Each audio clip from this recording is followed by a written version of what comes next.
Shahrukh Khan received the 2018 Crystal Award for his leadership in championing children's and women's rights in India.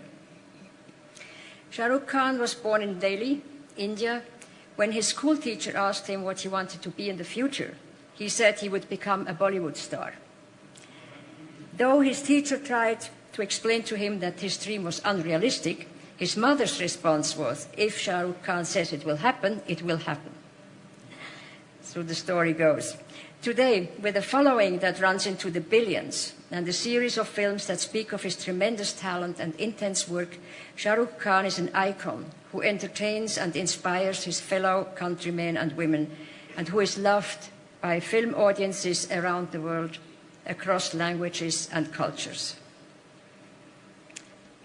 Shahrukh Khan has also been one of India's leading philanthropists. He has been instrumental in funding and launching several charitable causes in India.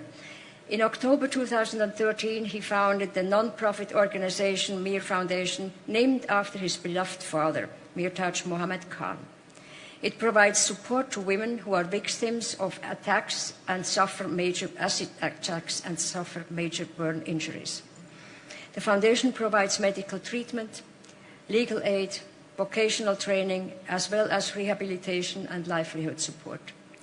Shahrukh Khan has also helped create specialized children's hospital wards and has supported childcare centers with free boarding for children undergoing cancer treatment.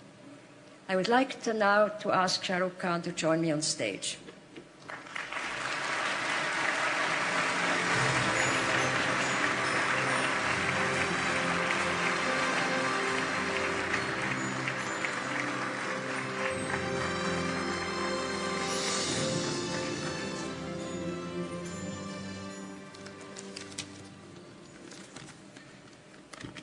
I'm genuinely and deeply grateful for this honor, and it is indeed a privilege to be in the company of two phenomenal and extraordinary human beings and talent, Kate Blanchett and Sir Elton John.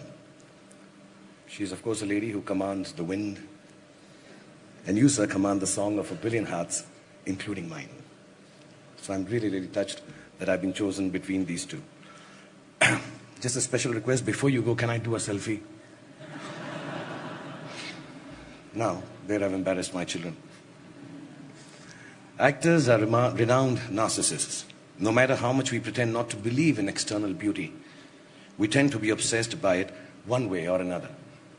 And perhaps being surrounded by this obsession of beauty, a few years ago I came across a lady who had been brutalized by an acid attack. And it kind of changed my life, or the perspective of it at least.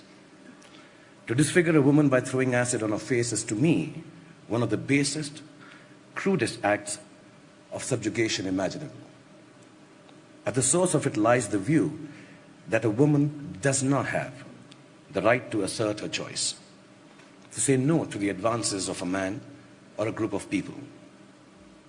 And yet each of the women I met, I'd found within them the courage to move on with their lives and to reject the idea of victimhood.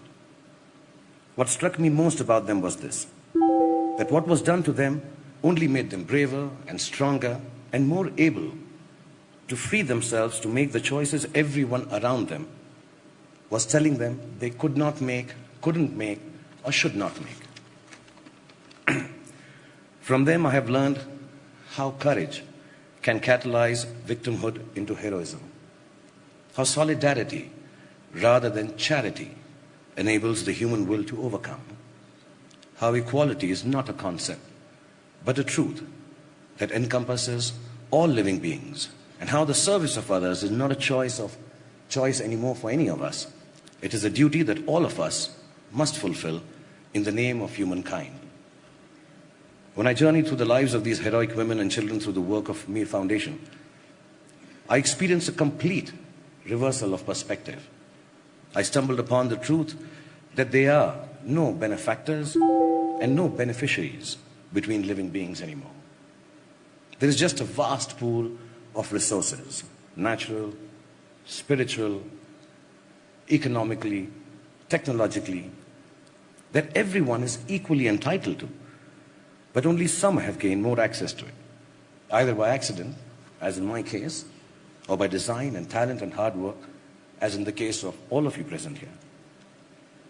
Standing here before all of you who constitute perhaps the most powerful group of human beings in the world, dare I say that power is one of these perspectives we like to maintain a certain way.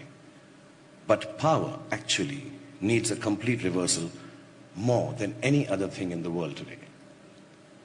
I was sitting with my 5-year-old son, babysitting him just before I came here, and suddenly he screamed, "Papa, Papa, my eye went into my hair. Can you get my eye out of my hair?" He didn't say, "Get my hair out of my eye," like we all believe they do. It's a bit like that when you have power, I think. You think things get in its way, but actually it's the power that is getting in the way. It gets in the way of universal access to resources because it seeks to control and enclose them. So we, the powerful, need to get out of the way, I think. To pick the barriers apart, the ones that give us names and races and colors and hierarchies. We need to get out of the way and into the work of breaking open access for each and everyone with a true sense of ourselves, not as more powerful or less privileged, but genuinely as equals. That is what I have learned from my beautifully scarred women.